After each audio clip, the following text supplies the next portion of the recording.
In this section, you will write 5 words.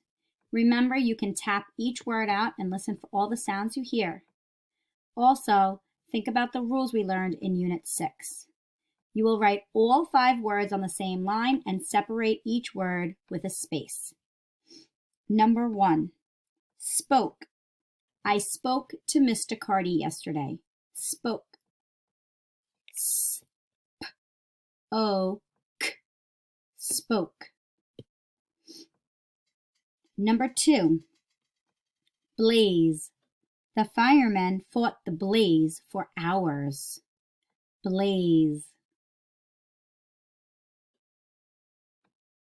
Number 3, homeless.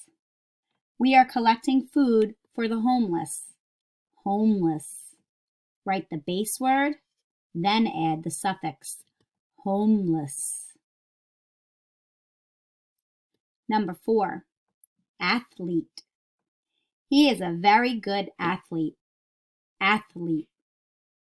Think about one syllable at a time. Athlete. Athlete. Number 5, captive. They held the prisoner captive. Captive. Again, one syllable at a time. Cap-tive. Captive. If you missed any of the words, replay the video.